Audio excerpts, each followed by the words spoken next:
Hello there, a very great evening to you indeed, and many thanks for joining us on Rwanda Television News tonight. I hope that you had yourselves a great and productive Monday and the start to your brand new week. Welcome to tonight's edition. These are the headlines.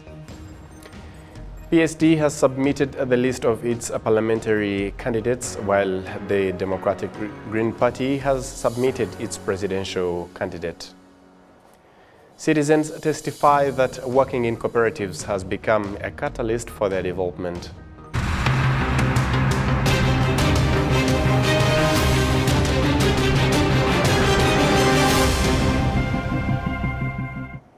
A very good evening to you once again, and thank you for your company. As we started off, PSD has submitted the list of its parliamentary candidates, while the Democratic Green Party has submitted its presidential candidate.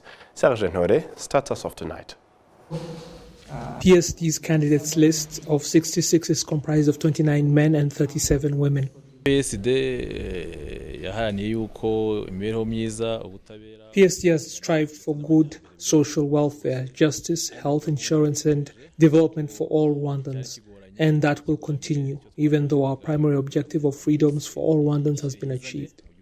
As noted, PSD has participated in every election since the end of the genocide, and so people expect us to play our part in national development, and we will do so by supporting Paul Kagame for the position of president because he has been shown to implement the policies PSD champions.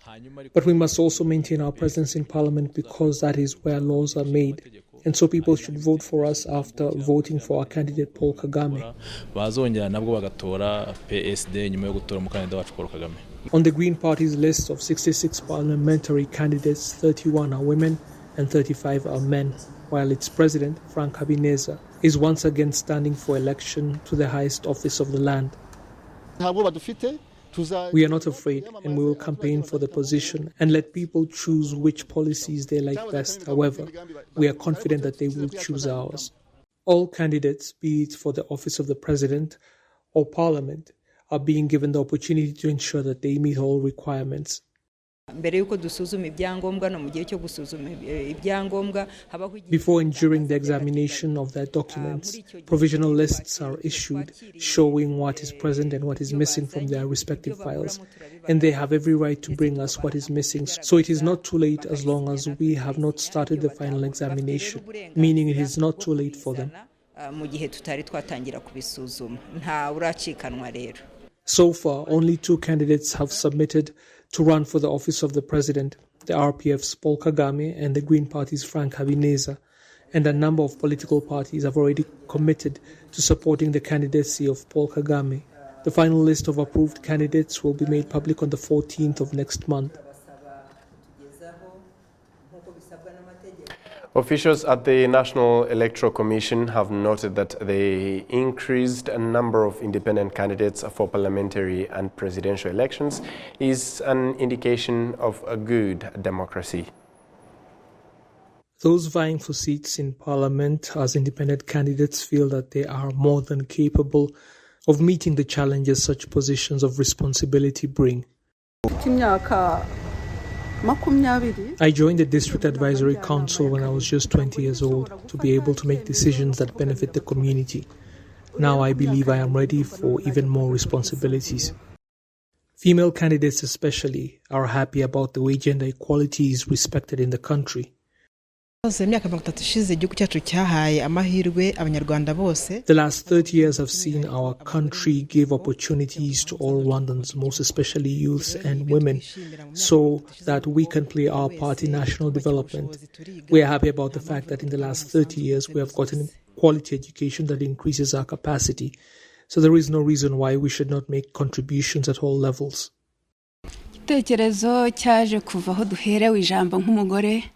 I decided to stand for election after realizing that as a woman I have a say, and it gave me the confidence to get up and play my part with the rest of the nation for the development of the country. Irrespective of gender, the independent candidates say that they are happy about the way that they are being treated by election officials. I was received well when I got here, and you can see that I am happy about that. They examined my documents and found them to be complete, so I thank the National Electoral Commission for the way they have received us. Officials at the National Electoral Commission have noted that the increased number of independent candidates for the parliamentary and presidential elections is an indication of good democracy. Tunashingiye no ku itegeko nshinga rivuga yuko umunyarwanda wese basing on the constitution that states that all Rwandans must be given rights through democracy by being allowed to vote for their leaders. We must note that it also states that people have the right to be leaders so long as all laws are respected. The fact that the turnout has been high shows us that it is good that more people are standing for election and that ultimately the people get to decide who their leaders will be. The National Electoral Commission is receiving candidates from the 17th to the 30th of this month of May, while campaigning will begin on the 22nd of next month for approved candidates.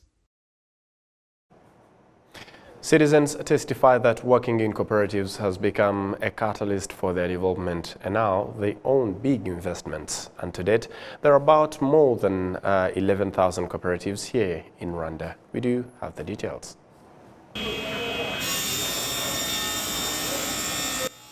In Gisozi workshops located in Gasabo district, Atwine Betty, a 49-year-old woman, is supervising carpentry works. She started to witness progress after she joined the Adara cooperative. Developing alone takes very long, but in cooperative, it is faster because people bring their strength together. She stopped studying after secondary school, but later managed to complete university studies. I managed to study the university, a bachelor's and master's degree, and I'm planning to complete doctorate.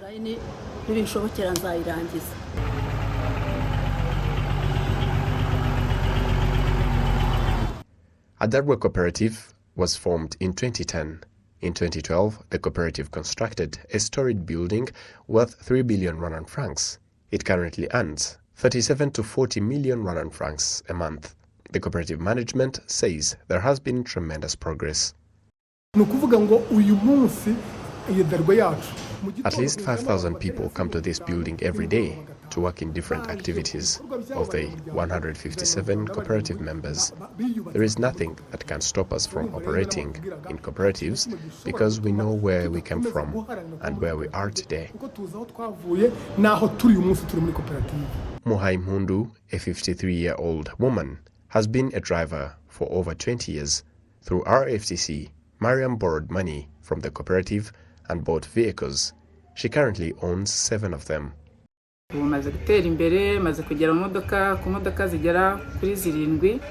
I made progress. I now have 7 cars from the one I bought. I now work under Fidelity Express and also a driver there.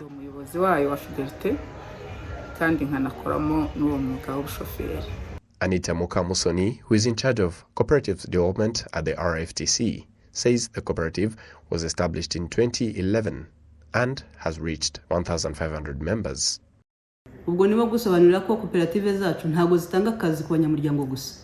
Our cooperative do not employ members alone, but other Rwandans as well. Those who work in the construction sector were deployed while constructing bus parks. All this is thanks to the security in our country, which makes it possible. In addition, we have the Jali transport with more than 200 buses, contributing to addressing transport services in the city of Kigali.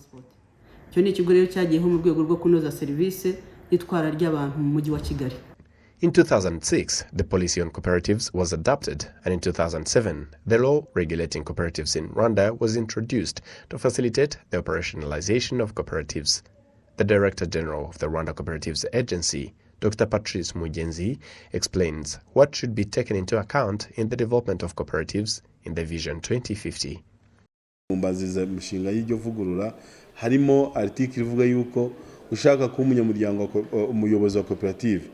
In the draft bill, there is an article that whoever wants to be the head of a cooperative has to declare their assets in the Rwanda Cooperatives Agency. This is meant to prevent leaders from misusing cooperatives' assets. The goal is to put members forward and contribute to the social welfare by making sure their children go to school, they get medical insurance and pension savings for the elderly and more. In 2009, there were 900 cooperatives in Rwanda. To date, there are about 11,000 cooperatives with over 5 million members with an investment of 73.5 billion Rwandan francs. On Monday, members of the Committee on Political Affairs and Gender interacted with the members of the Committee on National Guidance and Gender Matters from the National Assembly of Zambia. They shared policies and best practices regarding gender-based violence. A response, Mototwe Kafwaya, an MP from Zambia, reflected on the visit as well as highlighting expected outcomes. We are looking at the laws, what laws exist in order to curb gender-based violence, what resources are put in place. We are also looking at the safety of victims of gender-based violence, and also we are looking at the justice system.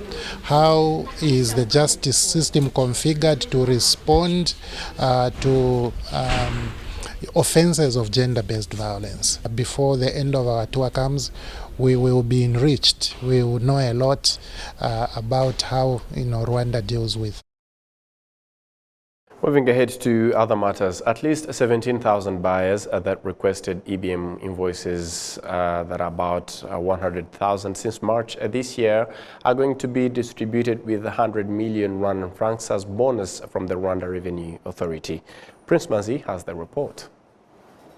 The EBM invoices requested since May 2024 are worth 7 billion Rwanda francs, and the value-added tax is more than 1 billion Rwanda francs. Someone refused to provide an invoice of 1.5 million, and they reported him as it should. He then paid 10 times more than the amount of tax he was supposed to provide, and I will then have 50% of the penalty fee. When I count all the money, I will be receiving 1,400,000 Rwandan francs. This is like winning twice, building the country and my economy.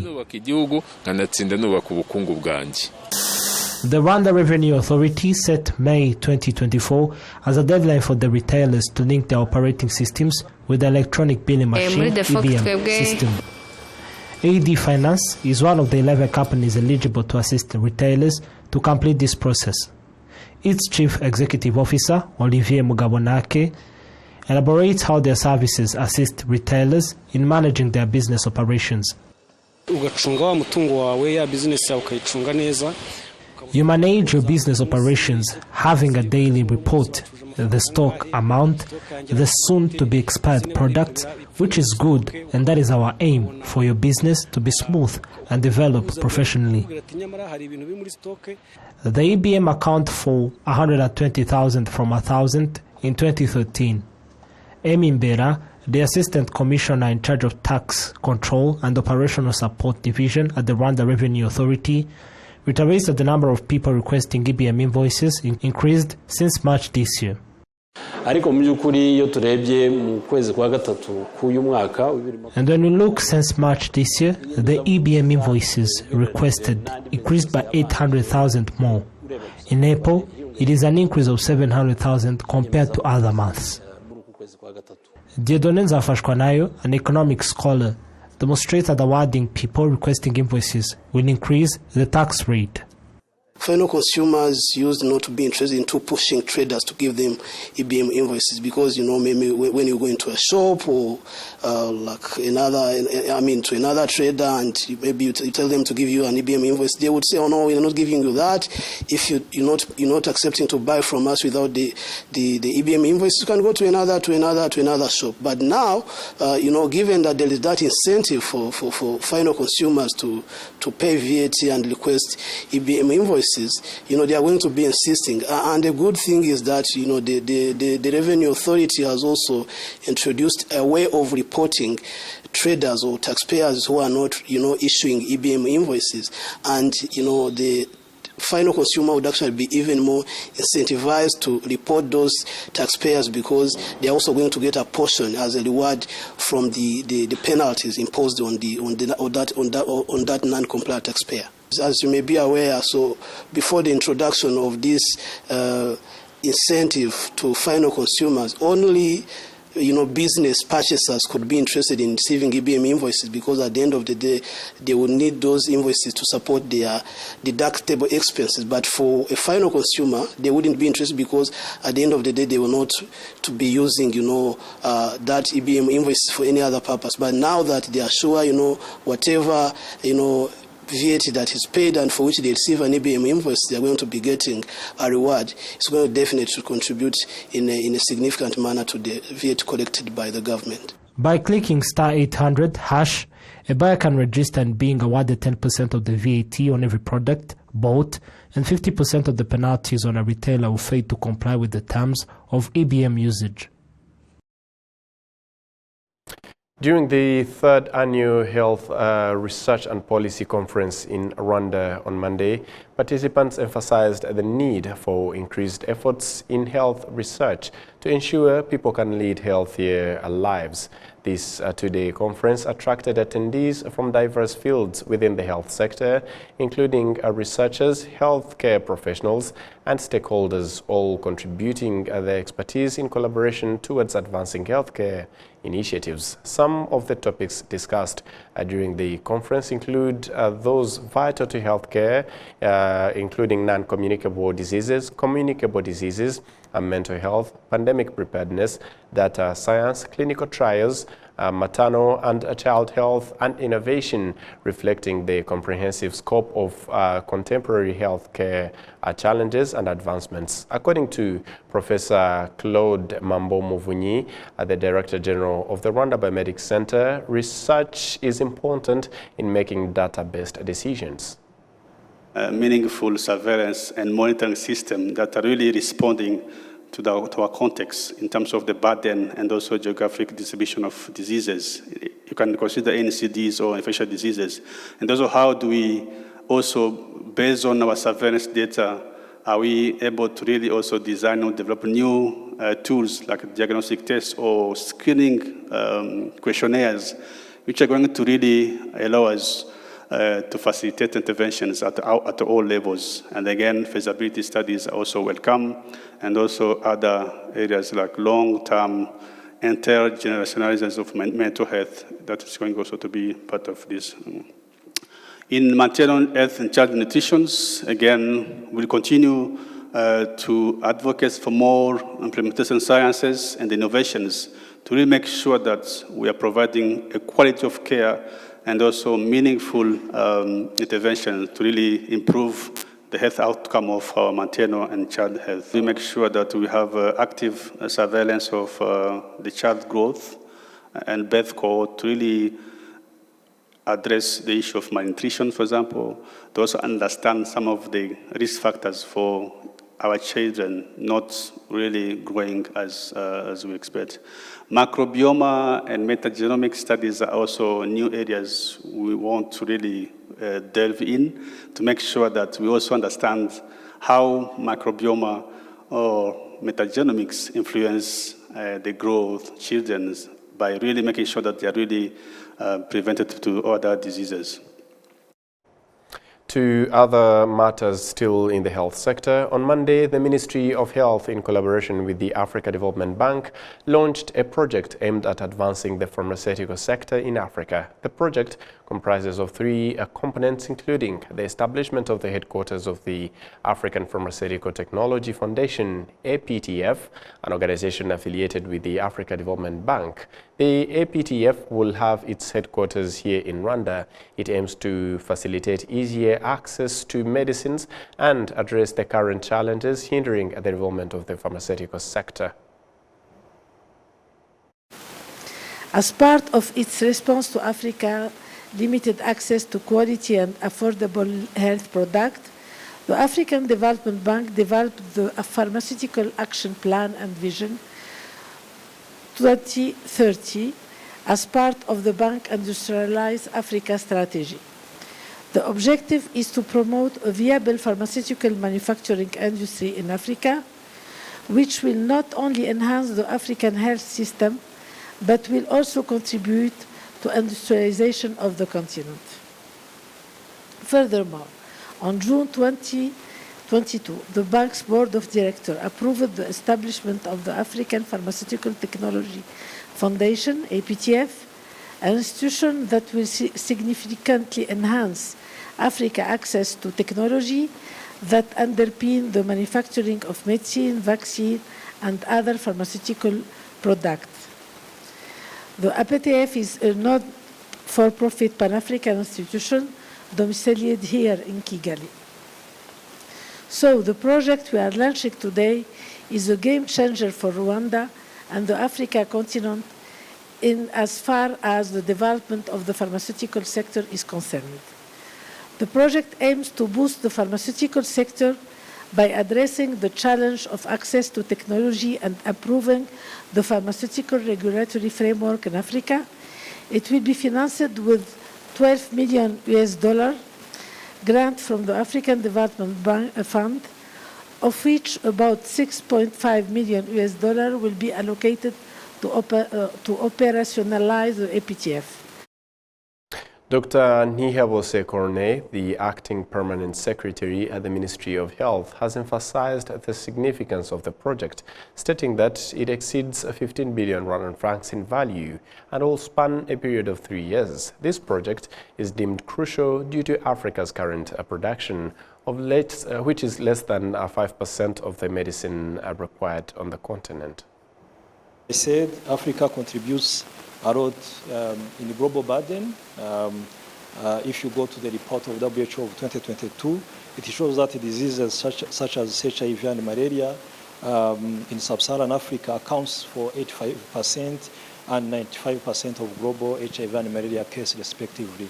But as I said, we only manufacture even less than 5% of the medicine needed, vaccines, and also other health commodities. As we contribute to the global burden, we need even to contribute to the local production, because as we have the burden of diseases, it doesn't match with the supply chain and also the local production. We thank African Development Bank and APTF for believing in our country. One, signing the host agreement of APTF, and two, availing this project that will operationalize APTF, set up East African food procurement, regional mutual recognition system. If there's some drugs are manufactured in Morocco, Cote d'Ivoire, and others can be recognized in other countries. Strengthen the lab infrastructure of Rwanda FDA, because it relies even by EMA, African Medicine Agencies, which also the country has signed the host agreement, and it will boost even the local manufacturing. And we also optimize the functioning of East African Regional Centers of Excellence, which is there since some years ago, which is also training some cadres of this region in supply chain. As I said, Africa contributes a lot in the global burden. If you go to the report of WHO of 2022, it shows that diseases such as HIV and malaria in sub-Saharan Africa accounts for 85% and 95% of global HIV and malaria cases respectively. But as I said, we only manufacture even less than 5% of the medicine needed, vaccines, and also other health commodities. As we contribute to the global burden, we need even to contribute to the local production, because as we have the burden of diseases, it doesn't match with the supply chain and also the local production.